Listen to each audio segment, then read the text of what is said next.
Shalom Bapak Ibu dan saudara-saudara terkasih di dalam nama Tuhan Yesus. Selamat pagi, salam damai sejahtera bagi kita semuanya. Pada pagi hari ini saya mau mengatakan bahwa kita harus memberikan sebuah uang persembahan, dan mari kita menjadi tangan pengharapan. Mari kita menabur kebaikan, menabur kesucian dalam hidup kita. Dan mari Bapak Ibu yang diberkati dalam suatu pelayanan saya, bisa Bapak Ibu men-scan kode barcode BCA saya di layar kaca Anda. Tuhan Yesus memberkati kita. Shalom. Haleluya. Haleluya. Amin. Shalom saudara-saudara terkasih di dalam nama Tuhan Yesus Kristus. Selamat siang, salam damai sejahtera bagi kita semuanya. Pada siang hari ini saya mau menyampaikan firman Tuhan yang bertema pengakuan yang tulus. Sebelum saya mau menyampaikan firman Tuhan pada siang hari ini, saya mengajak saudara-saudara untuk berdoa. Mari kita satukan hati dan pikiran kita untuk berdoa. Mari kita berdoa. Bapa, puji syukur atas anugerah yang kami rasakan pada siang hari ini.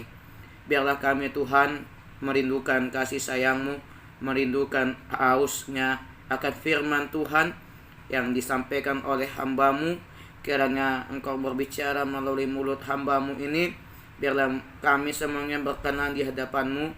Biarlah hati kami Tuhan terus berharap kepada-Mu, terus meminta pertolongan kepada-Mu. Tuhan, jauhkan apapun segala itu dalam hidup kami, dan arahkan pandangan kami kepada Yesus Sang Mesias. Di dalam pribadi kami ada juru selamat. Pertolongan itu ajaib dalam pribadi kami semuanya Tuhan. Tolong hamba, tolong kami semuanya. Arahkan kehidupan kami kepada keselamatan.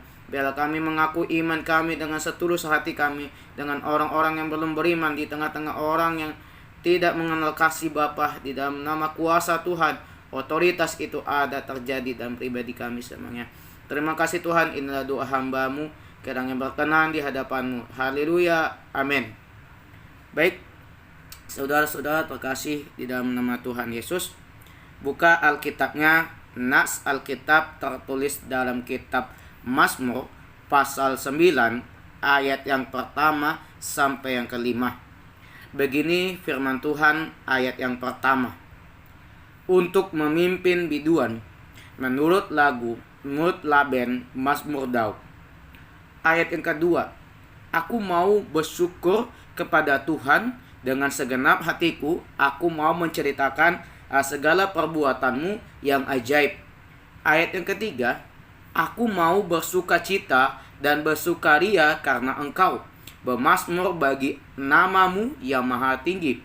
Ayat yang keempat. Sebab musuhku mundur, tersandung, jatuh, dan binasa di hadapan-Mu. Ayat yang kelima, berkata hal demikian, sebab Engkau membela perkaraku dan hatiku sebagai hakim yang adil. Engkau duduk di atas takhta. Demikianlah firman Tuhan. Saudara-saudara maupun Bapak Ibu yang dikasihi Tuhan Yesus Sang Mesias, Sang Juru Selamat dalam hidup kita semuanya. Baik saudara, poin-poin dari kitab Mazmur, ada yang pertama mengenai Daud bersukaria dan larut malam pujiannya kepada Allah karena rahmat dan hal luar biasa yang baru saja diperbuatnya bagi dia dan pemerintahnya. Itu kita bisa lihat dari ayat yang kedua sampai yang ketiga. Lalu yang poin kedua mengenai hal demikian, ia mengakui bahwa kuasa Allah yang maha kuasa, yang tidak tertandingi dan tidak mampu dihadapi oleh musuh-musuhnya, yang paling kuat dan perkasa sekalipun. Itu di dalam ayat yang keempat ini mengatakan kuasa Allah yang maha kuasa itu sangat tidak tertandingi dan tidak mampu. Siapa saja yang musuh-musuh menghadapi dia tidak bisa dikalahkan kuasa Allah itu dalam pribadi-pribadi kita. Karena Allah kita itu adalah Allah yang esa. Tidak ada yang tertandingi oleh siapapun itu. Tidak ada tertandingi, tidak ada yang dikalahkan oleh kuasa Tuhan. Apapun itu, perkasa dan kuat oleh Allah melawan musuh-musuh yang amat besar kekar. Tetapi itu segala kutuk dari musuh-musuh itu jatuh lenyap dalam hidup kita. Jadi poin yang ketiga, ia memberikan kemuliaan kepada Allah atas keadilannya, yakni karena Allah telah tampil membela dia. Ayat yang kelima itu menceritakan kemuliaan kepada Allah dan keadilannya, yakni karena Allah telah tampil membela siapapun itu, termasuk Daud dari kitab Mazmur itu. Lalu saudara, kita akan mendengar pendahuluan dari kitab Mazmur ini. Ayat 2 sampai ketiga ini mengatakan bahwa Allah mengharapkan puji-pujian yang sudah selayaknya dari orang-orang yang telah menerima kejadian-kejadian luar biasa yang dikerjakannya bagi mereka, supaya puji-pujian kita diterima oleh Allah. Kita harus memuji Dia dengan segala ketulusan, dengan hati, dan bukan sekadar dengan bibir. Kita sebagai umat manusia harus memuji Dia dengan hati yang hidup, penuh kesungguhan, dan dengan segenap hati kita untuk melayani Tuhan. Nomor yang ketiga ini mengatakan bahwa pada waktu menaikkan syukur atas rahmat tertentu, maka kita sebagai umat pilihan Allah harus menyempatkan diri untuk mengingat-ingat rahmat-rahmat sebelumnya, supaya kita sebagai umat manusia dapat menceritakan segala keajaiban yang diperbuat oleh Yesus dalam keduniaan kita. Bumi ini adalah perbuatan yang ajaib melalui tangannya sendiri. Bukan usaha kita, bukan pekerjaan kita, melainkan pekerjaan Allah lah yang menjadi hasil yang luar biasa dalam hidup kita. Dan juga kita harus memiliki sukacita yang kudus dan merupakan suatu inti dari pujian yang penuh ucapan syukur. Karena ucapan syukur itu merupakan bahasa, peribahasa, kosakata, persamaan kata dari sukacita kudus itulah. Maka dari itu kita harus mau bersukacita dan bersukaria karena Yesus, bukan karena manusia. Melainkan kita harus bersukacita karena Yesus. Yesuslah yang merupakan sukacita kita, kekudusan kita. Bahasa itu ada di dalam pribadi kita. Bahasa cintanya Yesus itu ada sampai untuk selama-lamanya. Amin saudara. Ada sukacita, mari kita sukacita pada hari ini. Meskipun kita mendapat musibah, ketinggalan barang-barang di bis, saya percaya Yesus penolong, pengganti segala hal, kewajiban. Terus kita berharap kepada Tuhan. Jadi saudara-saudara terkasih di dalam nama Tuhan, apapun yang membuat hati kita senang, sukacita daripada diri kita, harus lebih dari rasa senang saja. Lebih dari itu, kita harus melakukan sukacita itu di dalam Allah saja. Karena akan ada bersukacita dan bersukaria karena Yesus, bukan karena pemberian itu ataupun karena pemberiannya dari pribadi manusia, melainkan pribadi Yesus dari diri kita sendiri. Ayat yang keempat mengatakan hal demikian. Mereka terpaksa mundur kembali. Siasat dan keberanian mereka ternyata gagal, saudara. Sehingga mereka ini tidak mampu dan tidak berani maju terus dengan usaha mereka. Tetapi mereka malah mundur dan terhempas ke belakang. Karena apa? Karena musuh-musuh itu mundur karena kuasa Allah yang maha kuasa itu sangat dahsyat dan kuat, menghadapi itu tidak bisa. Karena Yesuslah yang menjadi pertolongan satu-satunya Allah dalam pribadi itu. Saudara, begitu mereka mundur, yaitu musuh itu, mereka pun jatuh dan binasa. Bahkan dengan mundur sekalipun mereka akan binasa dan mereka tidak mampu menyelamatkan diri lagi, baik dengan melarikan diri maupun dengan bertempur. Ketika Aman mulai jatuh di depan Mordekai, ia sudah kalah dan tidak akan sanggup menang lagi. Saudara, kita bisa melihat musuh-musuh itu jatuh dan binasa dan mundur, mereka tidak bisa melawan kuasa Allah itu. Maka dari itu dia tidak mampu, maka sehingga mereka melarikan diri, saudara.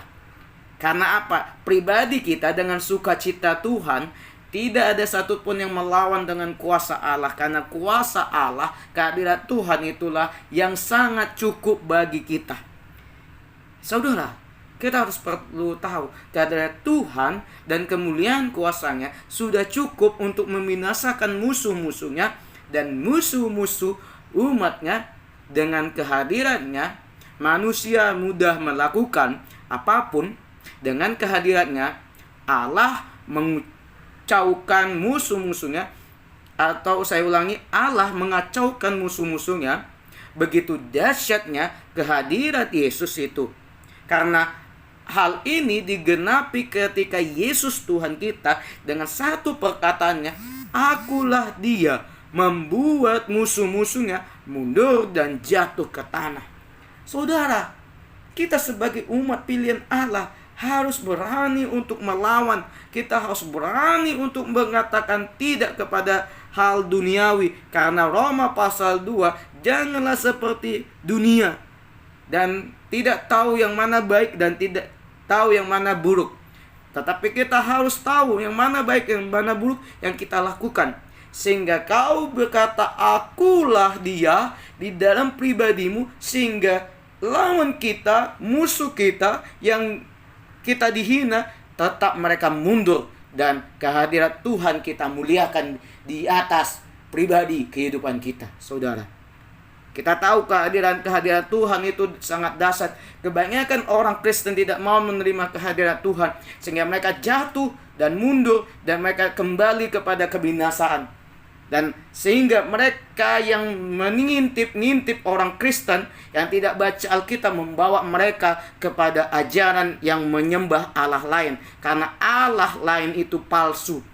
Ya, saya mau berkata di dalam 1 Yohanes pasal 4 ayat yang ke-20 yang mengatakan, di dalam Kristus ada keselamatan, di dalam Kristus ada kebahagiaan, dan di luar Kristus tidak ada damai sukacita. Karena Allah lain yang tidak membawa kebinasaan. Dan di luar Allah itu, di luar Yesus, Allah-Allah lain, Allah-Allah yang kita percaya, orang lain yang percaya, itu Allah yang palsu, Allah yang tidak esa. Yesus itulah yang sang juru selamat. Maka Allah itu atau Yesus itu, Adonai itu selalu ada dalam hidup kita. Sehingga umatnya itu terpanggil dari tadinya dia melawan dan masuk ke dalam kebinasaan. Mereka masuk ke dalam peperangan musuh, dan sehingga mereka membinasakan itu dalam pribadinya. Dia dipakai Tuhan, dilawannya, sehingga musuh-musuh itu jatuh. Saudara, ketika musuh-musuh jemaat Allah itu dibuat kebingungan, maka kita harus mengakui bahwa keadaan mereka itu disebabkan oleh kuasa Allah. Bukan oleh alat-alat bantu apapun ya, melainkan oleh kehadirannya. Karena itu kita harus memberikan kemuliaan bagi Dia semata. Bagi Dia di sini siapa? Yesus sang Mesias. Bagi dia siapa? Tuhan Adonai, Nabi Isa Al-Masih yang selalu hadir di tengah-tengah kemuliaan kita. Kita masih hidup bersyukur. Karena apa? Karena kita mengakui bahwa kuasa Allah, Allah yang Maha Kudus, Allah yang Maha Kuasa, yang selalu menjadi keadaan-keadaan pribadi kita dalam kehidupan kekal kita di dalam dunia maupun di dalam surga itu. Ya, saudara yang terkasih dalam nama Yesus, ayat yang kelima mengatakan hal demikian. Allah duduk di atas kursi pengadilan. Ia berhak mengambil keputusan dalam percekcokan, menentukan mana yang benar dan yang mana salah, membalas dendam bagi mereka yang terluka, dan menghukum mereka yang gemar menyakiti, sebab ia telah berkata, pembalasan itu adalah hakku. Nah, saudara, seringkali kita sebagai umat Kristen selalu menghakimi, selalu menghukum umat pilihan Allah, umat-umat yang lain. Kita selalu menjadi penghakim. Kita selalu mengatakan mereka sesat. Tapi itu bukan suatu kemuliaan bagi Allah. Biarlah Allah yang menjadi pengadil dalam hidup kita. Biarlah Allah yang menjadi penghakim bagi kita. Kita bisa melihat di dalam TV banyak sekali nabi-nabi palsu, pendeta-pendeta palsu, Allah-Allah lain, atau Muhammad yang lain, atau imam yang lain yang palsu, yang menyimpang akan kebenaran. Lalu kita sebagai jemaat, sebagai umat-umat yang tidak tahu apa-apa, kita langsung mengatakan mereka sesat, mereka jeleklah, bodoh, apa segala macam yang keluar daripadamu. Ya, saya berkata hal demikian, saya bilang jangan menjadi hakim di tengah-tengah mereka.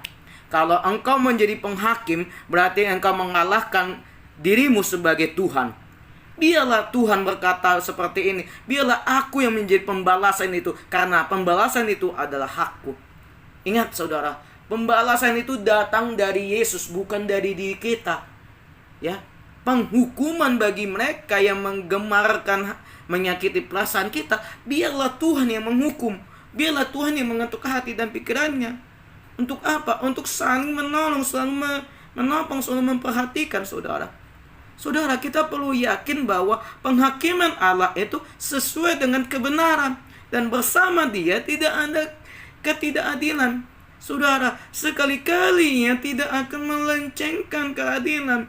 Seandainya seandainya pun kita merasa akan terdapat ketidakberesan di dalam keputusan Sang Pemelihara pada masa kini, hal ini hendaknya tidak menggoyahkan percaya kita terhadap keadilan Allah, tetapi justru menguatkan keyakinan kita akan penghakiman yang akan datang itu, yang akan meluruskan segalanya menjadi benar.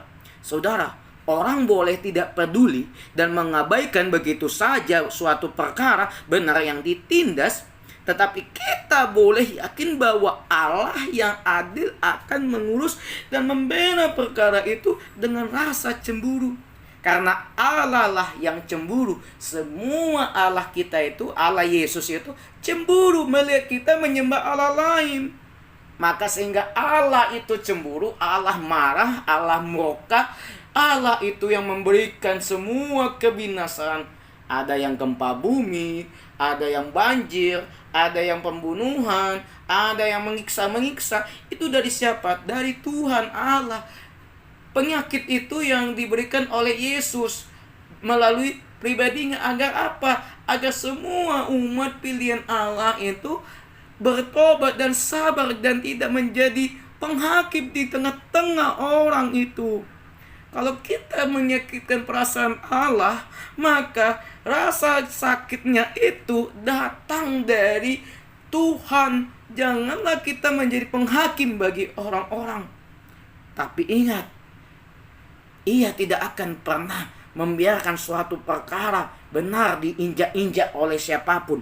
Ingat saudara, di dalam Yesus ada kemenangan. Di dalam kuasa Yesus ada ketidakadilan dalam pribadi kita. Amin saudara. Saya mau berkata haleluya saudara. Ya, baik saudara, tokoh Alkitab yang memiliki pengakuan iman tulus, ya, yakni Yusuf. Ya, Saudara, Yusuf ini adalah keturunan dari Yakub. Dari sekian banyak keturunan Yakub, Yusuf merupakan anak yang paling dikasihi. Inilah yang menjadi penyebab mengapa ia sangat dibenci oleh saudara-saudaranya. Nah, Yusuf memiliki karakter bisa meramalkan mimpi.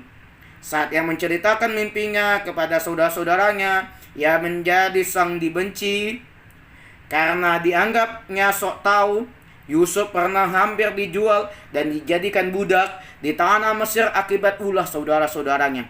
Lalu saudara, kita tahu bahwa karakter yang patut kita tiru dari Yusuf antara lain: satu, penyabar, murah hati, tidak pendendam. Poin yang kedua, selalu percaya kasih Allah yang lebih indah dari rencananya. Ketiga, tidak pernah menyalahkan Tuhan atas apa yang terjadi dalam hidupnya. Saudara, kita harus seperti Yusuf yang memiliki pengakuan iman yang sangat tulus dalam pribadinya. Jangan pernah tinggalkan Tuhan sedikit amat apapun. Dan tidak boleh menjadi penghakim di tengah-tengah orang yang beriman maupun tidak beriman. Karena kita adalah murid-murid Tuhan Yesus. Dan percayalah bahwa pengakuan itu dari hati kita, bukan dari siapapun itu. Kesimpulan dari firman ini adalah: jadilah orang yang memiliki iman, penuh ketulusan hati, dan memiliki sifat yang penyabar, dan tidak menjadi penghakim bagi semua orang. Biarlah Yesus yang menjadi penghakim bagi kita semuanya. Shalom, Tuhan Yesus memberkati.